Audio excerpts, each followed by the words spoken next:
after Orban's peace mission, what we find out is both Putin, Xi Jinping, and Viktor Orban have said, or at least this is Viktor Orban's words, we cannot confirm if they're true or not, but they all believe, these three world leaders believe, that there will be peace negotiations and talks before the end of this year. So, Scott, your reactions to the rapid pace of developments in recent days and weeks when it comes to, you had this NATO summit, but it was almost like Putin said, hold my beer. Now here's what really matters. So, Scott, your take.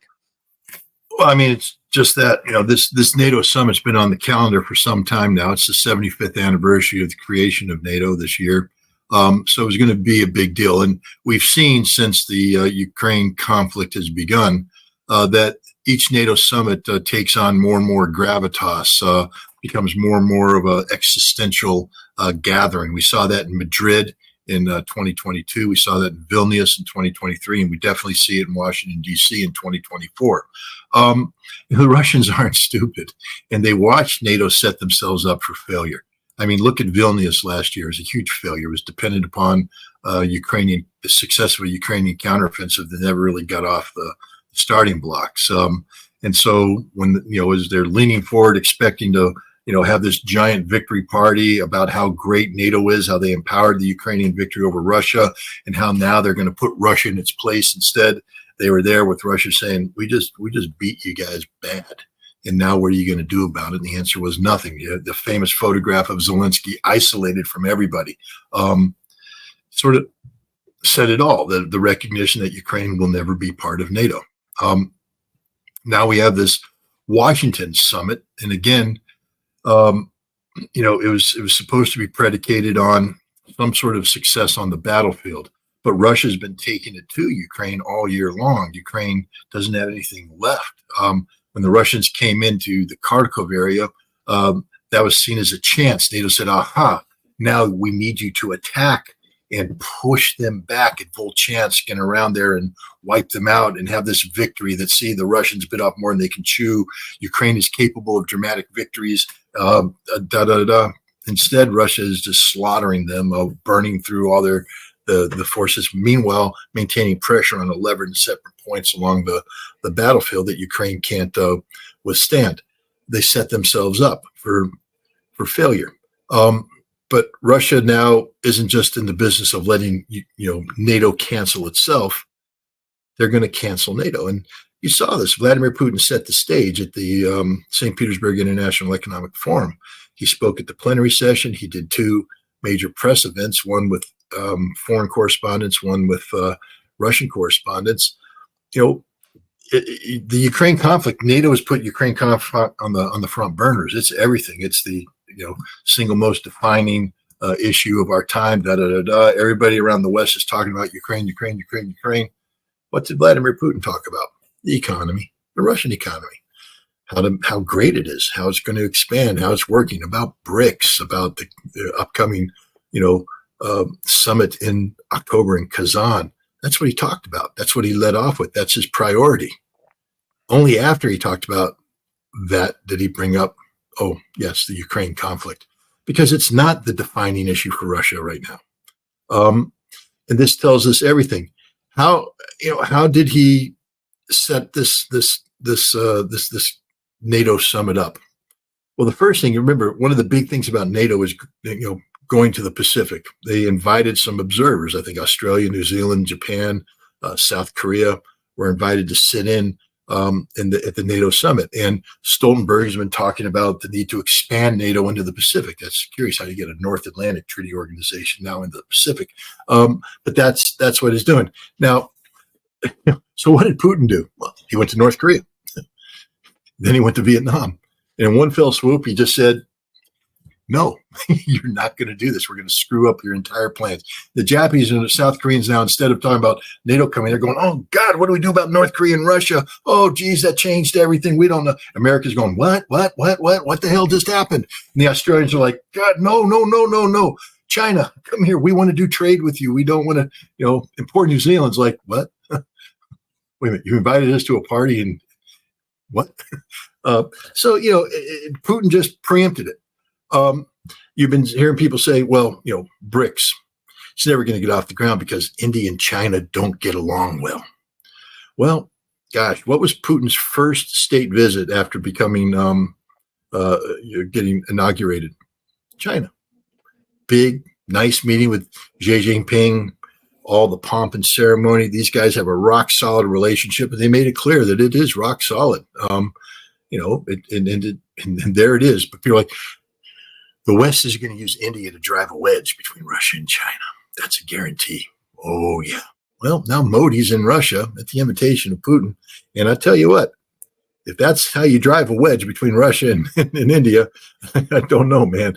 That was an indication of strong relations, common goals, and the kind of personal connection that is necessary. It's not just about two nations that need to get along.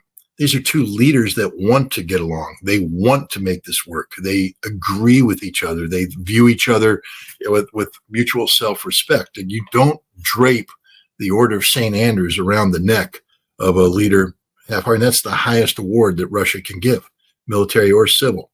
And Putin did that. The bear hug you talk about, the handshakes. This is genuine stuff. It's the kind of stuff we used to do. We used to have politicians that could do that. I didn't like George W. Bush very much. Still don't. But I'll tell you what, that son of a gun could invite somebody over, bring them down to Crawford, Texas, do them up a barbecue, shake their hands, go for a ride in the golf cart, have a conversation, make that human-to-human connection. And it worked. It works. When you have a human-to-human connection, it's amazing how it works. Today, we won't even talk to the Russians. But Modi's talking. Hard to know if Biden can, but that's a whole other story. Lincoln can. Well, yeah, Austin can. We perhaps. Look, I've been to Russia a couple times. They're very easy people to talk to because they're intelligent, they're informed, they want to have a conversation. It's not a conversation all about them. They're very interested in what you think. They're working to accommodate you. I mean, they're easiest people in the world to have a serious conversation with if we would just do it, but we're not. Well, Modi just had a serious conversation with Putin. And the interesting thing there is Putin said, and I'm inviting you in person to come to BRICS. Now, India was going to be at BRICS, but the question at what level? Well, Modi's coming now. It's going to be Putin, Modi. I'll bet you $1 Xi Jinping shows up. You ain't going to miss out on this. You get those three together, it's world changing, baby. It's world changing. Those three come together, they sit down at the table and they start talking about how they can function together. That's a world changing thing. Do you see what I just did here? I just talked for a long time without talking about the Ukraine conflict. Because for those guys, it doesn't matter. It's secondary. And that's the reality. We are so focused on the stupidity of this conflict that we're not going to win. That we're pouring our life's blood into in terms of the economy, diplomacy, etc. We're sacrificing everything.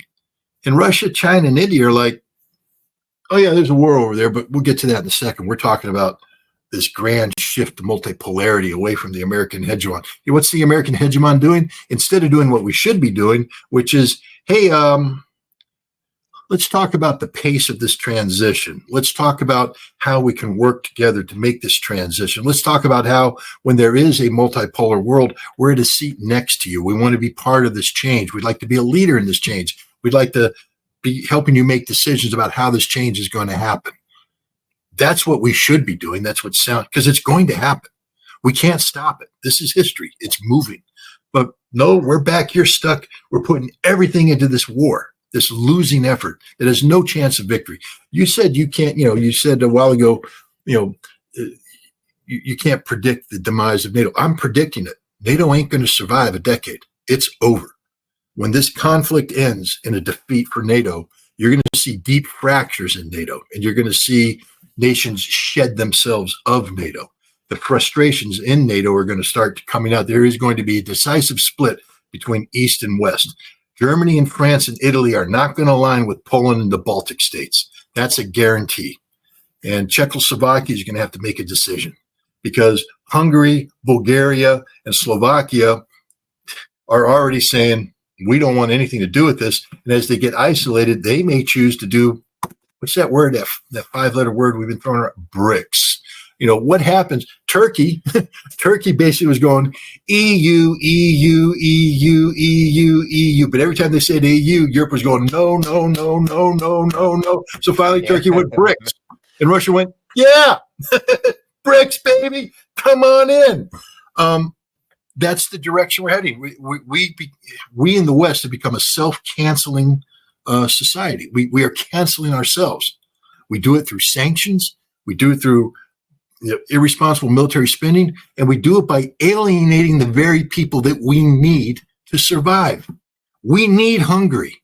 My God, you know how you not corrupt, that's the wrong word, how you co-opt Orban? Joe Biden should have picked up the phone and go, hey, Victor, interesting stuff you're doing. Why don't you come to the White House and talk to me about what you're up to? Tony Blinken's going to be there. Bring your foreign minister and let's have a conversation. Tell me what's going on. Brief me on it. Show some interest. And now Orban's going to go, wow, I wasn't expecting that. And so he's going to sit down. He's going to talk. And, you don't have to buy into it, but you just have to show interest. And then you can engage. Now you're controlling the conversation. So now Orban, instead of running off and doing things unilaterally with China and Russia, will always be going back, I wonder what America thinks. Why would he wonder that? Because America's listening. America's asking questions. America's engaged. America's now part of the process. It's so damn easy. It's the same way this great relationship that Russia and China have today. And it is a good relationship. But, listen to the Russians. They never say this is a deep, wonderful friendship with China. They always say you can pick your friends and, you can have a decision about who's going to be enemy, but you don't get to choose your neighbors. Your neighbors are there, and Russia and China have this massive border, which means that they have to live with each other.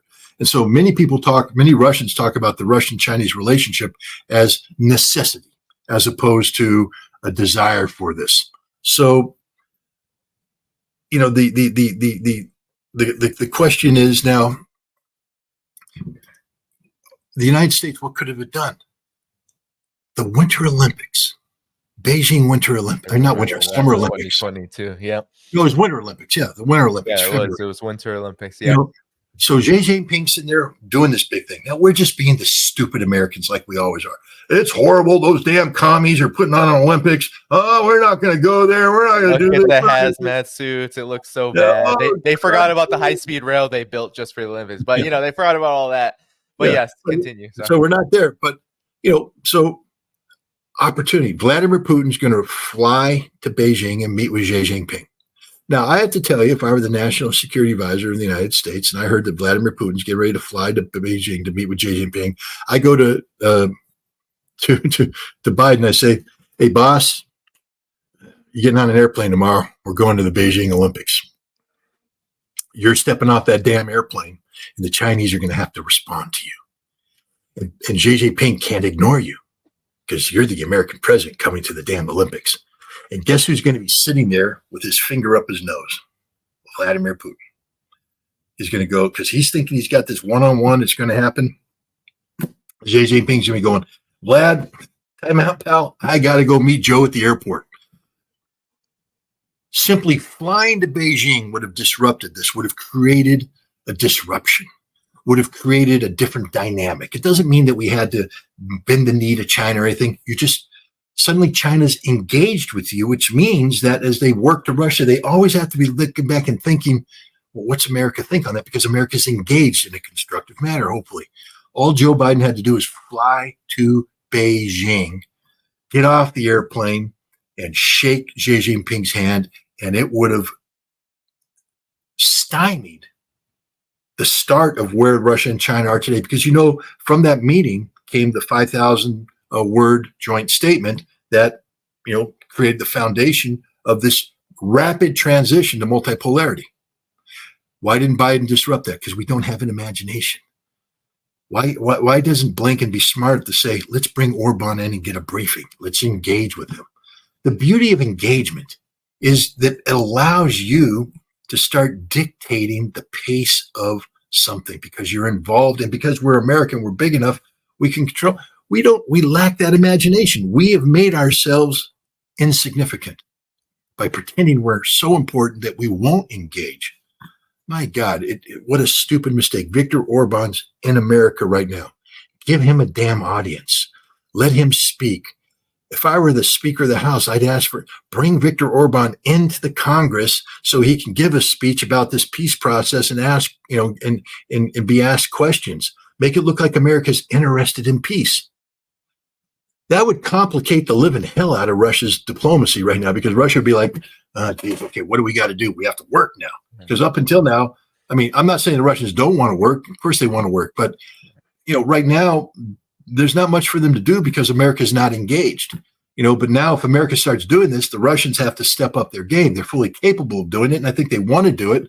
But right now they don't have to do it because we're not doing it. This is a strategic error by the United States. It's a huge strategic error.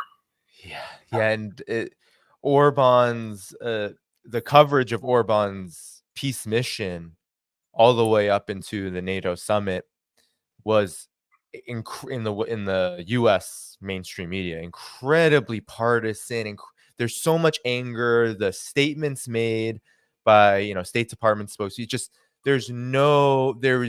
it was all, well, Orban's a bad guy. MSNBC, they'll bring on Michael McFaul, the clown of the Obama administration, so-called ambassador to Russia. He, said this on MSNBC that Orban should just leave NATO and they should just leave the EU and NATO, and because they just love Putin so much. It's like, you literally sound like someone in high school, like a child, when you talk like that. It's so unserious, but it just shows that the United States, yes, it does not do diplomacy. And what's interesting is that oftentimes, what you're intimating, Scott, is that, and this is something I've heard many times, and it's correct, but it could also be reframed, because it's the idea that Russia and China and of course the multipolar world, they get stronger the more that the United States behaves this way. And I wholeheartedly agree with that. But what's so interesting too is that now the collective West is sort of admitting it, as we see here. They keep on calling Putin an outcast, but yet Russia continues to gain more and more friends, closer and closer friends.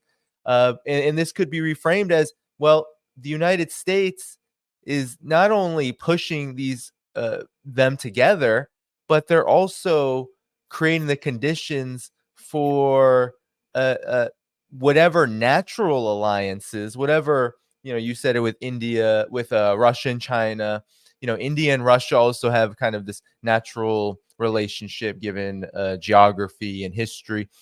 There's all these natural alliances, and you could say that, well, the conditions are also created for the U.S. and NATO to become completely irrelevant. And I agree, Scott, when you said that, I said that maybe we can't predict NATO's collapse. I mean, that was Stephen Walt's words. I personally believe NATO's collapse is already happening. And it's things like this. We see the engagement. Bloomberg is admitting it. It's not just Modi. It's everything that you said.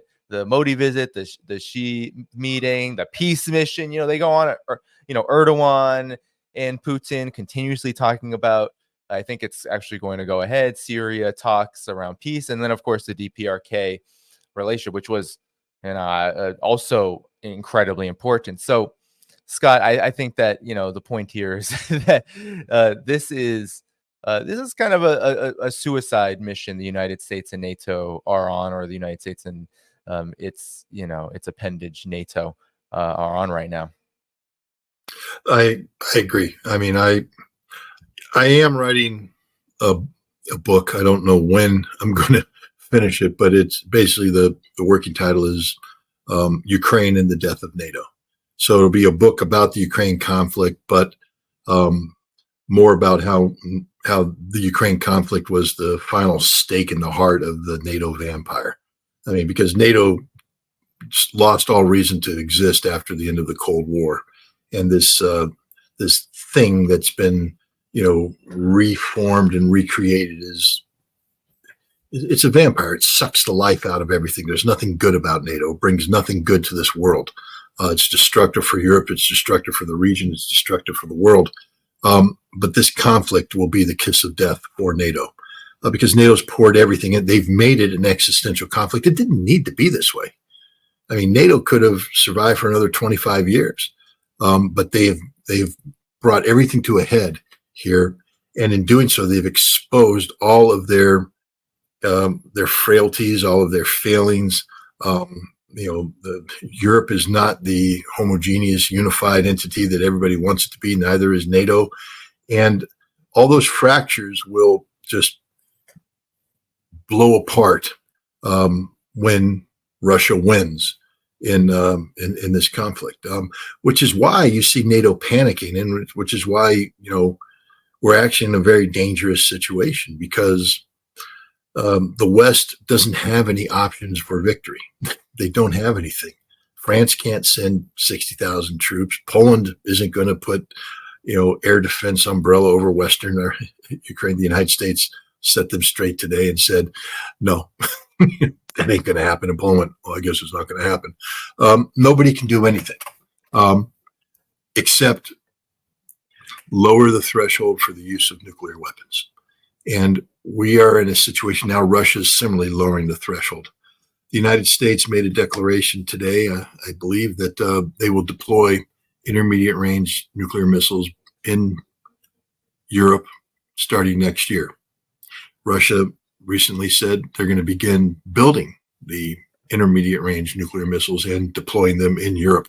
We're literally back to 1982, back to the height of the arms race in the 1980s that had both sides on the precipice of nuclear Armageddon, which is why we signed the Intermediate Nuclear Forces Treaty, the treaty that I was a weapons inspector implementing in the Soviet Union to get rid of these weapons.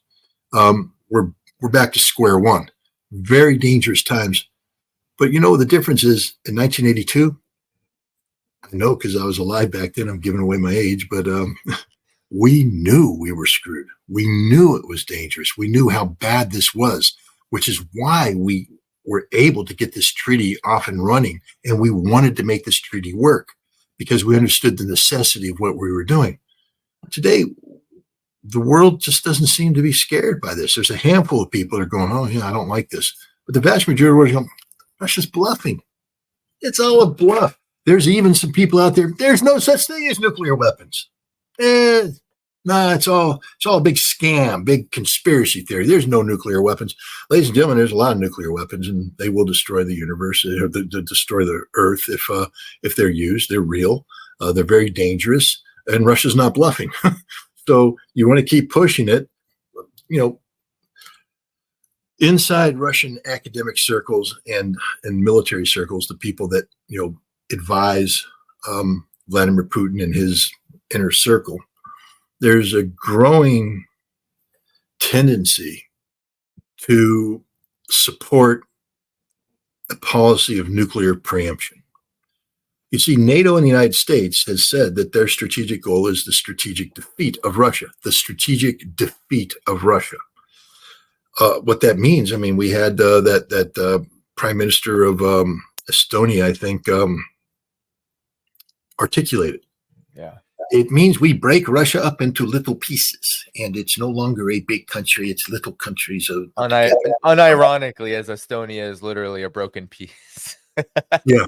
It's literally, it only exists as a broken piece. So this is what we're talking about. This is literally the strategy of Europe, of NATO and the United States, is to break Russia up.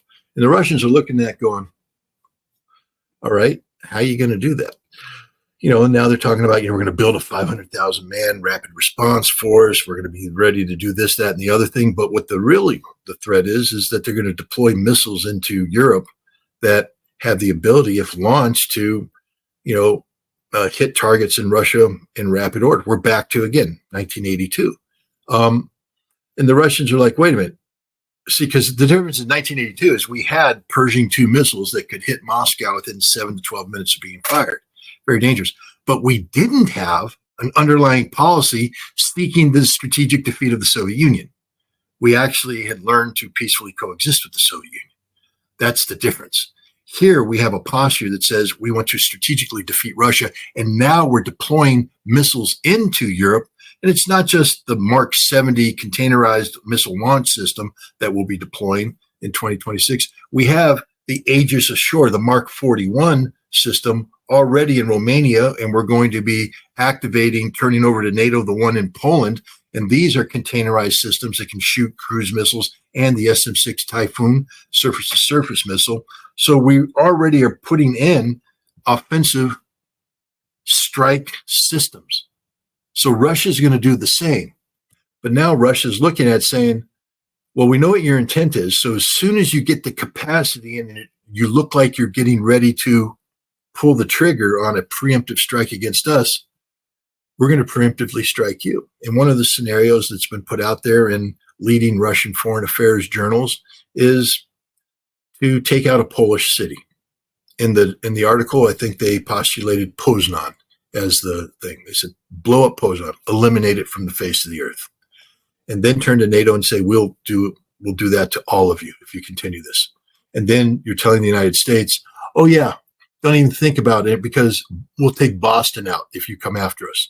And then the question is an American president, and this was the question put out in the article, is an American president willing to sacrifice Boston for Poznan? And that's a legitimate question. Are the American people ready to sacrifice their entire existence for a Poland that's behaving irresponsible, that's tied to a strategy of strategically defeating Russia, whatever that means? This is the world we live in right now. And we are getting to the point right now, if the United States deploys those systems in 2026, where the Russians, if they lower the threshold of nuclear war, may preemptively strike with nuclear weapons. Yay. Yeah. Does it make you happy? Thank you for tuning in to my latest video. I appreciate all of your support. This channel, however, needs your help.